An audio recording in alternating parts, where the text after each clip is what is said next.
Tidak hanya sebagai tayangan hiburan semata, kadang di dalam serial atau movie tokusatsu, ada pesan-pesan tertentu yang disisipkan oleh penulis dan juga rumah produksi, baik untuk kepentingan moral, bahkan juga bernada politis. Dan semua kadang disampaikan secara implisit lewat satir-satir tertentu, entah dalam sebuah dialog, bahkan juga adegan tertentu. Dan kadang, yang menjadi sasaran mereka adalah negeri Paman Sam atau Amerika Serikat, di mana semenjak kekalahan Jepang pada Perang Dunia Kedua, membuat Jepang punya dendam dan kemarahan yang mereka salurkan dengan cara yang sangat tepat. Salah satunya dengan lahirnya tokusatsu. Jadi bukan seperti Indonesia yang dikit-dikit main boykot, sebab Jepang selalu punya cara kreatif untuk menyuarakan keresahannya tersebut. Keras, pedas, tepat sasaran, dan juga menghasilkan uang pastinya.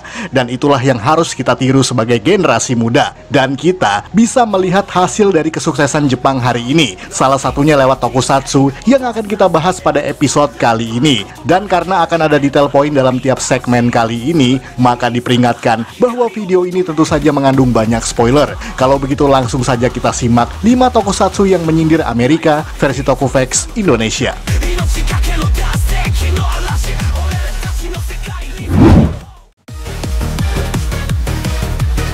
Warna merah, putih, dan juga biru, Chojinki Metalder. Ini mungkin adalah metal hero yang cukup banyak kita bahas semenjak channel ini ada di YouTube. Dimana buat anak 90-an, Chojinki Metalder merupakan serial metal hero bagi mayoritas anak-anak di tanah air, sebab pernah ditayangkan pada salah satu televisi nasional pada zamannya. Namun tahukah kamu bahwa metal hero yang bertarung dengan tangan kosong ini punya satir yang cukup tajam buat negara Amerika, dimana pada basis ceritanya, Metalder merupakan mesin robotik yang diciptakan oleh veteran tentara Perang Dunia Kedua, yakni Profesor Ryuichiro Koga, di mana robot ini juga diciptakan sebagai senjata rahasia Jepang untuk melawan tentara sekutu pada Perang Pasifik di tahun 1945, dan dibentuk berdasarkan mendiang putra tunggalnya yang bernama Tatsuo Koga. Kita tidak akan bicara banyak soal plot yang sangat dark tersebut, sebab yang menjadi fokus kita kali ini adalah bagaimana Metalder justru mengandung pesan-pesan politis yang mengkaitkan basis ceritanya dengan Perang Dunia Kedua tadi. Dan oleh karena itu, Metalder diberi warna merah, putih, dan juga biru yang merupakan unsur dari warna bendera Amerika yang adalah musuh Jepang pada Perang Dunia Kedua tadi. Setidaknya itulah yang dipaparkan oleh para kreator di belakang layar untuk menyindir keadidayaan Amerika. Ironisnya adalah karena Metalder justru diadaptasikan ke Amerika Serikat oleh Saban Entertainment yang kemudian dikenal sebagai VR Troopers. Bahkan ironi di atas ironi, sebab VR Troopers justru lebih laku keras di Amerika dan juga dunia. Sementara Metalder justru dihentikan penayangannya di TV Asahi Jepang lantaran kurang laku.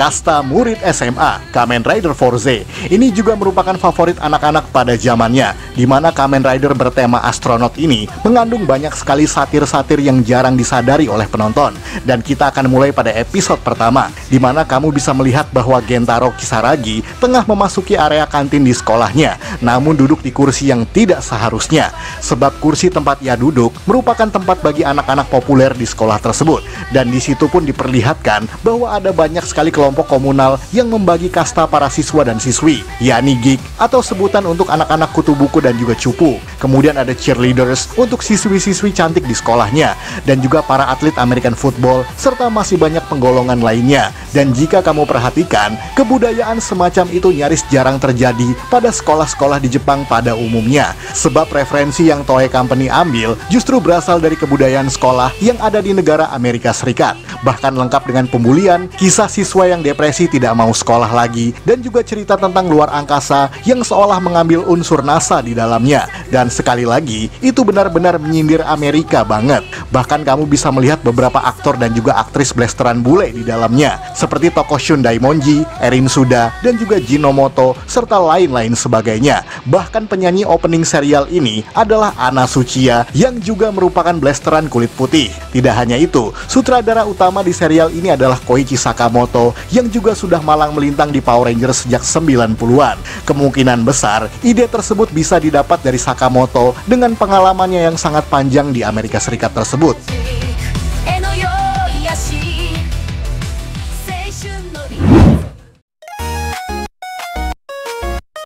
Powerful Rangers Hikonin Sentai Akiba Ranger season kedua. Dan ini mungkin adalah yang paling gampang dilihat karena disajikan secara eksplisit, di mana pada episode kelima muncul dua veteran Super Sentai yang mungkin sangat dikenal oleh penonton, yakni Tyranno Ranger dan juga Dragon Ranger dari Kyoru Sentai Zyuranger. Namun dengan penampilan yang sedikit janggal, yakni memiliki ornamen bendera Amerika pada leher dan juga beltnya. Bahkan mereka berdialog dengan bahasa Inggris dan seolah dipergunakan sebagai lawan bagi para Akiba Ranger. Namun kemudian diketahui bahwa mereka berdua adalah Powerful Ranger, yakni adaptasi dari Super Sentai yang populer di Amerika. Dan sudah tahu kan pihak mana yang mereka sindir? Apalagi kalau bukan Mighty Morphin Power Rangers. Karena seperti yang tadi kita sebutkan, bahwa satir dalam kasus ini sangat jelas dan juga eksplisit. Karena tujuan mereka adalah menyindir secara halus tentang popularitas Power Rangers yang terlalu mendunia, yang bahkan melebihi serial asli Super Sentai-nya sendiri. Sebab ketika orang-orang melihat kostum Zyuranger, hal pertama yang ada di pikiran masyarakat awam tentu saja adalah Power Rangers. Hal ini menampakkan kreativitas penulis Akiba Ranger pada season kedua, yang lebih banyak menceritakan sindiran-sindiran yang konteksnya jauh lebih luas lagi. Jadi tidak seperti season pertama yang lebih condong pada parodi internal Super Sentai saja. Bahkan tidak hanya itu, jika kamu menonton episode ke-7 Akiba Ranger season 2, maka kamu bisa melihat Ranger eksklusif yang bernama Tento Ranger, di mana itu juga merupakan sindiran atau paling tidak kita sebut sebagai parodi semata tentang konsep Yellow Ranger eksklusif yang direncanakan untuk Power Rangers Hexagon pada tahun 2003, sebelum akhirnya itu dibatalkan dan menjadi Power Rangers Ninja Storm.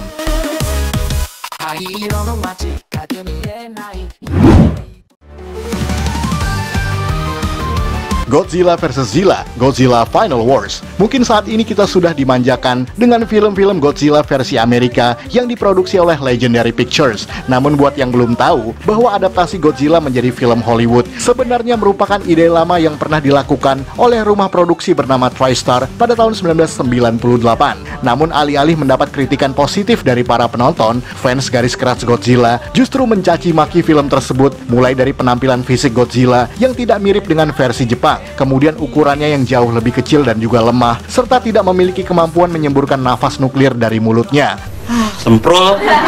Hal tersebut kemudian membuat Toho mengambil alih lagi Godzilla bersama dengan kreasi dari TriStar tersebut. Maka dari itu, pada film Godzilla Final Wars dimunculkan cameo Godzilla versi Amerika tersebut yang kali ini diberi nama sebagai Zilla saja, sebab dirasa tidak pantas menyandang kata God pada namanya tersebut. Dan yang memalukan dari makhluk ini, sebab Zilla yang baru diturunkan beberapa detik tersebut langsung dihempaskan oleh Godzilla original dengan ekornya, sebelum kemudian dihancurkan dengan nafas nuklirnya di atas bangunan Sydney Opera House dalam durasi kurang dari semenit. Hal ini menunjukkan betapa malunya Toho terhadap adaptasi Amerika oleh TriStar sebelumnya tersebut. Bahkan pada movie Godzilla GMK pada tahun 2001, ada adegan pada opening film tersebut yang mengatakan bahwa pada tahun 1998, New York pernah diserang oleh monster yang dikira sebagai Godzilla oleh orang-orang Amerika. Dan itu saja sudah sindiran yang sangat menyakitkan walaupun hanya lewat dialog saja.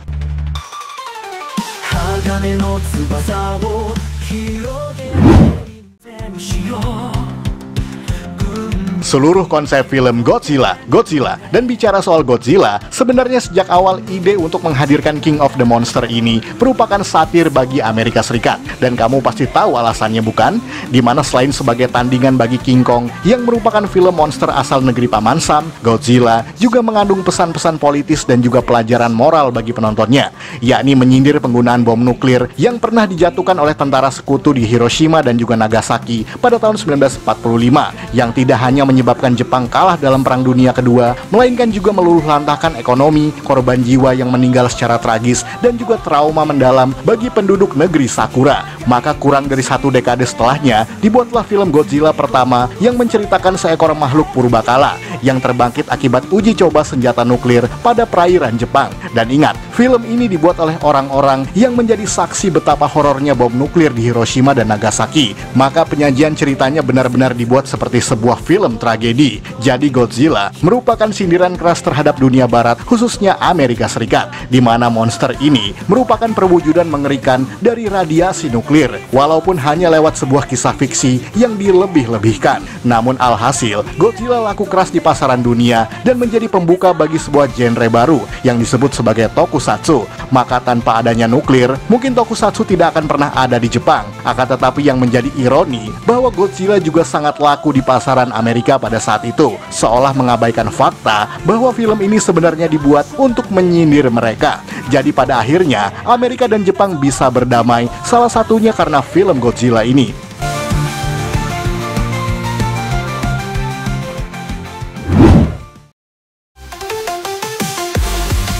Sekian dari Tokufacts Indonesia. Jangan lupa tonton video-video Tokufacts lainnya, like, komen, dan juga share ke media sosial kamu. Akhir kata, salam Tokufacts Indonesia.